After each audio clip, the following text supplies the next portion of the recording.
नमस्कार दोस्तों, कैसे हैं आप सभी। आप सबका बहुत बहुत स्वागत है अनेजास एकेडमी के यूट्यूब चैनल तरुण अनेजा क्लासेस में। फ्रेंड्स, आज हम आपके लिए लेकर आए हैं lecture number 2 business trade and commerce class 11 business studies, जिसमें कि आज हम बात करेंगे एक्टिविटीज की कि एक ह्यूमन बीइंग अपनी नीड्स को फुलफिल करने के लिए किस किस तरह की एक्टिविटीज परफॉर्म करता है। तो चलिए देखिए, शुरू करते हैं। एक्टिविटीज का मतलब होता है कि all human beings have different type of needs. जैसा कि हम जानते हैं, हर व्यक्ति की कोई ना कोई जरूरत है, और so in order to fulfil those needs, उन्हीं जरूरतों को पूरा करने के लिए they have to perform some activity. इन लोगों को ह्यूमन बीइंग्स को कुछ एक्टिविटी करनी पड़ती है। आपको, मुझे, आपके जानकार, मेरे जानकार। अभी जो एक्टिविटीज हैं ये दो पार्ट्स में डिवाइडेड होती हैं, ईदर इकोनॉमिक और नॉन इकोनॉमिक। इकोनॉमिक एक्टिविटीज कौन सी हैं देख लेते हैं। इकोनॉमिक एक्टिविटी वो एक्टिविटी है जिसका पर्पस होता है अर्निंग प्रॉफिट्स, कमाई करना। किसी भी तरह से कोई भी काम करें जिसमें हमें कुछ कमाई हो, जिसमें हमें कुछ प्रॉफिट्स मिले, जिसमें हमें कुछ मनी गेन हो, जिसमें हमें पैसा मिले, ईदर इन कैश फॉर्म और इन काइंड। अब काइंड में पैसा कैसे मिलता है? अरे, हम कुछ काम करते हैं, बदले में हमें राशन मिल गया, हमें गेहूं मिल गया, हमें चावल मिल गया, हमें तेल मिल गया, हमें चीनी मिल गई, हमें नमक मिल गया। ऑब्वियसली इंसान अपनी फूड की नीड तो एटलीस्ट पूरी कर ही सकता है इससे। तो इसका पर्पस हो गया अर्निंग प्रॉफिट। जबकि यहां पे नॉन इकोनॉमिक की बात करें तो यहां पर्पस हो गया satisfy social, psychological and emotional needs. हम अपनी मानसिक तौर पे जो नीड्स होती हैं, हमारी सामाजिक जो नीड्स होती हैं, जैसे समाज में रह के हम शादियां करते हैं एक सर्टेन एज के बाद, क्या फर्क पड़ता है, ना करें शादियां, ऐसे ही रह लें? ऐसा नहीं होता दोस्तों। समाज में रह के हमें शादियां करनी पड़ती हैं। उसका कारण है कि हमें एक पार्टनर, हमें एक कंपेनियन की जरूरत होती है। इस वजह से हम सोशल नीड को फुलफिल करते हैं। साइकोलॉजिकल, मानसिक तौर पे हम अपने दिल के हाल बयां करते हैं।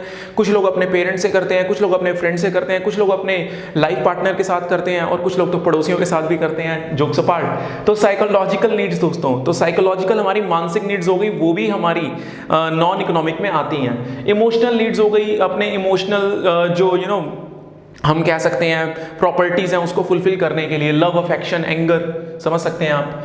तो एग्जाम्पल इसके क्या होंगे इकोनॉमिक के, जो हम प्रॉफिट मोटिव से करते हैं। एक व्यक्ति फैक्ट्री में काम कर रहा है और बदले में वो सैलरी वेजेस ले रहा है, तो people working in a factories, कुछ फैक्ट्रीज में काम करने वाले लोग हो गए, वो हमारा क्या हो गया, इकोनॉमिक नीड का एग्जाम्पल हो गया, इकोनॉमिक एक्टिविटी का। Cooking food in a restaurant, खाना बना रहे हैं लेकिन खाना आप रेस्टोरेंट में बना रहे हैं, आप एक शेफ हैं, तो आप यहाँ इकोनॉमिक एक्टिविटी परफॉर्म कर रहे हैं। रीजन, आपको बदले में सैलरी मिलेगी। A teacher teaching in a school, एक टीचर जब एक स्कूल में पढ़ाता है, एक अकेडमी में पढ़ाता है, तो वो उस प्रकार से इकोनॉमिक एक्टिविटी करता है, जैसा कि मैं करता हूँ। नॉन इकोनॉमिक एग्जाम्पल की बात करें तो a housewife cooking food for our family, a person cooking food for our family. अब यहाँ हर और हिज फैमिली, हाउसवाइफ थोड़ा सा गलत हो जाएगा। हम ये एक मानसिक तौर पे सोच लेते हैं कि लेडीज ही करती हैं घर का काम, ऐसा नहीं है, जेंट्स भी करते हैं। मैं भी घर पे खाने वगैरह बनाता हूँ, तो काफ़ी टेस्टी बनाता हूँ। तो a housewife cooking food for our family, ये हो गया यहाँ पे। A teacher training his daughter at home, एक टीचर जो है वो अपनी बिटिया को ट्रेनिंग दे रही है कि किस तरीके से पढ़ाया जाता है। हो सकता है उसका आगे का ऑब्जेक्टिव हो कि वो अपनी बिटिया को भी टीचिंग लाइन में लेकर आए, राइट। तो वो अपनी बिटिया को पढ़ा रही है, बिटिया को ट्रेनिंग दे रही है एज पर द केस। तो ऐसी कंडीशन में क्या वो सैलरी चार्ज करेगी? नहीं, वो सिंपली अपनी बिटिया के लिए ये कार्य कर रही है, तो आउट ऑफ लव कर रही है। तो ये भी नॉन इकोनॉमिक हो गया। अब इकोनॉमिक एक्टिविटी आगे 3 पार्ट में डिवाइड होती है, ईदर बिजनेस, प्रोफेशन और एम्प्लॉयमेंट।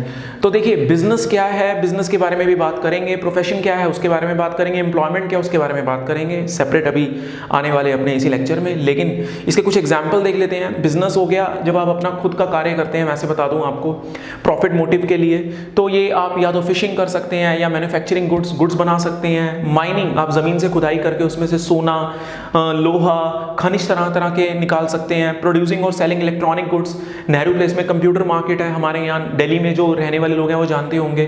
तो इलेक्ट्रॉनिक गुड्स में वो डील करते हैं, कंप्यूटर्स में डील करते हैं। बैंकिंग बिजनेस हो गया, बैंक भी एक बिजनेस है अपने आप में, आइडिया लग रहा होगा आपको कि बिजनेस क्या है। प्रोफेशन, जिसमें कुछ पर्टिकुलर स्किल्स की रिक्वायरमेंट होती है, अभी सूनर लेटर बात करेंगे इसी लेक्चर में। तो इसका एग्जांपल हो गया medical, legal and accountancy. Medical में हो गए डॉक्टर्स, लीगल में हो गए हमारे लॉयर्स जो कि क्रिमिनल मैटर्स में डील करते हैं, और सीएस, कंपनीज सेक्रेटरी, जो कि सिविल मैटर, दीवानी मामले, पैसों के लेन देन जो होते हैं उसमें डील करते हैं। लॉयर होते हैं फौजदारी मामले, क्रिमिनल, जैसे किसी का सर फाड़ दिया, किसी को किडनैप कर लिया, काइंड ऑफ इश्यूज, तो वहाँ हम लॉयर हायर करते हैं अपनी बात कोर्ट तक पहुँचाने के लिए। अकाउंटेंसी हो गया जिसमें हम सीएस को कंसिडर करते हैं टॉप मोस्ट प्रायोरिटी।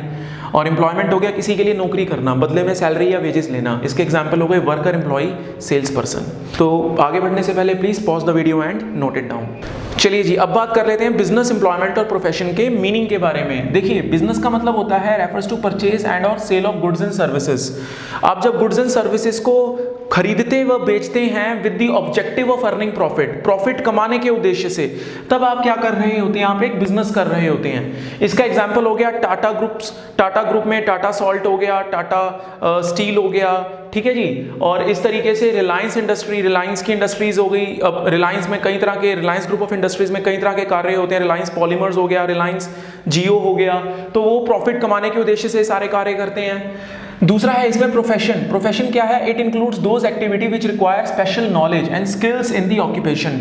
आपको एक जब पर्टिकुलर स्किल्स के सहायता से कोई कार्य करना पड़े, जैसे डॉक्टर्स करते हैं, डॉक्टर्स क्या करते हैं? अपने पेशेंट को ट्रीट करते हैं, उनके पास एक स्किल है, एक्सपर्ट नॉलेज है, सिर्फ वही ये कार्य कर सकते हैं। इसी तरीके से ऐसे कार्य को बोलेंगे हम प्रोफेशन।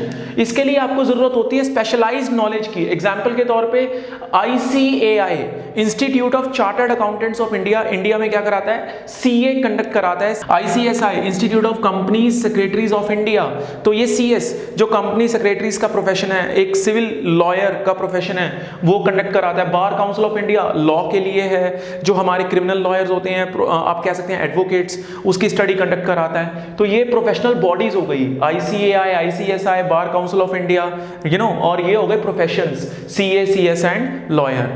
तीसरा है एम्प्लॉयमेंट। एम्प्लॉयमेंट क्या है? इट रेफर्स टू ऑक्यूपेशन, कोई ऐसा कार्य इन विच, जिसमें कि पीपल वर्क फॉर अदर्स, लोग दूसरों के लिए कार्य करते हैं। अगर मैं किसी और दूसरे व्यक्ति के लिए कार्य कर रहा हूं, मैं हो गया एम्प्लॉई, और जिसके लिए मैं कार्य कर रहा हूं वो हो गया एम्प्लॉयर, मेरा एम्प्लॉयर, जो मुझे बदले में क्या देगा? सैलरी या वेजेस, जिसे कहते हैं remuneration, and get remuneration in returns, यानी कि मुझे बदले में क्या मिलेगा? सैलरी या फिर वेजेस। तो ये बात हुई हमारी बिजनेस, प्रोफेशन और एम्प्लॉयमेंट के मीनिंग की। अब इसके बारे में जान लेते हैं, इनके डिफरेंस के बारे में, कि क्या इनमें डिफरेंसेस हैं।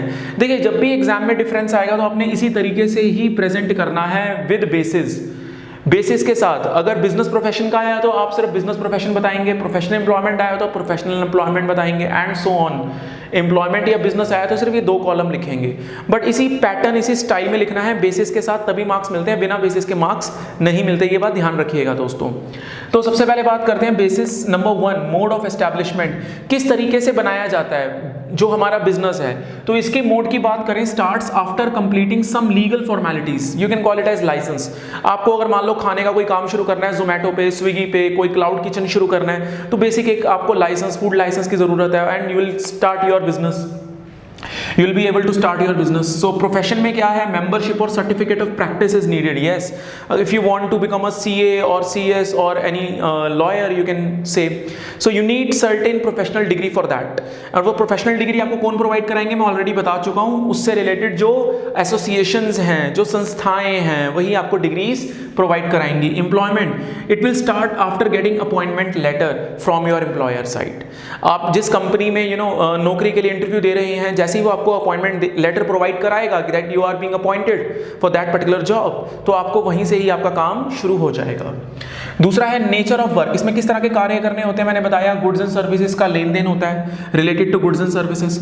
इसमें पर्सनलाइज सर्विसेज होती हैं, ऐसी सर्विसेज जो एक पर्टिकुलर पर्सन दे सकता है। जो सर्विसेज एक डॉक्टर दे सकता है वो मैं या आप नहीं दे सकते, ऑफ कोर्स, अगर आप डॉक्टर नहीं हैं तो। इसी तरीके से यहाँ पे बात करें तो work done according to employment contract. तो यहाँ किस तरह के कार्य करने होंगे? जो कॉन्ट्रैक्ट में कहा जाएगा। अगर आपको परचेज डिपार्टमेंट में जॉब मिली है तो परचेज रिलेटेड जॉब होगी, प्रोडक्शन डिपार्टमेंट में मिली है तो प्रोडक्शन रिलेटेड, सेल्स डिपार्टमेंट में मिली है तो sales related. Next is qualification. किस तरह की क्वालिफिकेशन की जरूरत है दोस्तों बिजनेस में? नहीं होती। यस, एक अनपढ़ व्यक्ति भी बिजनेस कर सकता है, बट आप करने में चले जाना, पहले पढ़ाई लिखाई पूरी करो, राइट? एटलीस्ट अपनी ग्रेजुएशन कंप्लीट करो। देखो, बेसिक आप कह सकते हैं कि क्वालिफिकेशन चाहिए होती है, कहीं ना कहीं काम आती है। सो नेक्स्ट देखते हैं, qualification needed for profession. Yes, it will required. तो किस तरह की क्वालिफिकेशन? मेडिकल फील्ड में आने के लिए मेडिकल से रिलेटेड, लॉ फील्ड में आने के लिए लॉ से रिलेटेड, एंड एम्प्लॉयमेंट में अकॉर्डिंग टू एम्प्लॉयमेंट कॉन्ट्रैक्ट। जो ट्रेनिंग आपको प्रोवाइड कराई जाएगी बेसिकली, उसके अकॉर्डिंगली आपको क्वालिफिकेशंस चाहिए। कैपिटल रिक्वायर्ड, जी हाँ, needed according to size of the business. जितना बड़ा बिजनेस उतनी ज्यादा कैपिटल, जितना छोटा बिजनेस उतनी कम कैपिटल की जरूरत है। कैपिटल मतलब पैसा। लिमिटेड रिक्वायर्ड, रिक्वायरमेंट, यहाँ ज़्यादा रिक्वायरमेंट नहीं होती है। अगर आप if you want to become a lawyer और आप अपनी लॉ फर्म स्टार्ट करना चाहते हैं, एक आपको टेबल एक चेयर की ज़रूरत है, 2 सामने कस्टमर आएंगे, उनके लिए आपको चेयर की रिक्वायरमेंट है, and you will start your business like hell. आप बड़ा ईजिली अपना बिजनेस कर सकते हैं स्टार्ट, तो उसमें कोई ज़्यादा खास रिक्वायरमेंट नहीं होती। There is no such requirement. आप कह सकते हैं यहाँ पे कैपिटल की कोई रिक्वायरमेंट नहीं होती। उसका रीजन क्या है? आप किसी और के लिए कार्य कर रहे हैं, आप पैसा नहीं लगाएंगे, आपका एम्प्लॉयर पैसा लगाएगा, इसलिए आपको जरूरत नहीं है being an employ. Reward and risk, क्या आपको इसमें बेसिकली इनाम मिलेगा, आपको किस तरीके से बेनिफिट होगा जब आप बिजनेस करेंगे, और आपका रिस्क क्या है? तो इसमें हाई रिस्क है और रिवॉर्ड होता है प्रॉफिट। जितना रिस्क लेंगे उतना प्रॉफिट आपको मिलेगा, इस पर हम आगे सूनर लेटर बात करेंगे। यहाँ रिस्क लो है, रीज़न आपके दिमाग का खेल है सारा। आप जब तक दिमाग चला रहे हैं, जब तक बोल पा रहे हैं, जब तक हाथ पैर हिला रहे हैं, आप कमाएंगे। प्रोफेशन में इतनी प्रॉब्लम्स नहीं है, यहाँ पे भी कोई रिस्क नहीं है। कहते हैं ना वो बंदी तनख्वाह आती है, सैलरी आती है, तो वो तो आनी है, चाहे आंधी हो या तूफान हो। बट आजकल जॉब्स चली जा रही हैं दोस्तों after the outbreak of AI, artificial intelligence, तो थोड़ा सा उसमें भी अपने स्किल्स अपग्रेड कीजिए। Next is code of conduct. Code of conduct में यहाँ कोई as such code of conduct की रिक्वायरमेंट नहीं होती, सब रूल्स आप ही बना रहे हैं, यू आर द बॉस, आपको किसी को फॉलो करने की जरूरत नहीं है। कोड ऑफ कंडक्ट का मतलब होता है जब हमें अपने काम को करना हो किसी और के अकॉर्डिंग, कोई चरित्र रिलेटेड कोई ऐसा कोई एक लॉज कंडीशंस के हमें कैसे बिहेव करना है, हमारे लिए कोई ऐसे बिहेवियर्स नहीं बने, रादर हम बनाएंगे अपने एम्प्लॉइज के लिए। प्रोफेशनल कोड ऑफ कंडक्ट, यहाँ पे अगर आप CA हैं तो आपको ICAI के कोड ऑफ कंडक्ट फॉलो करने पड़ेंगे, जो ICAI के रेगुलेशंस हैं। CS है तो ICSI के रेगुलेशंस, अगर आप लॉयर है तो बार काउंसिल ऑफ इंडिया के रेगुलेशंस एंड सो ऑन।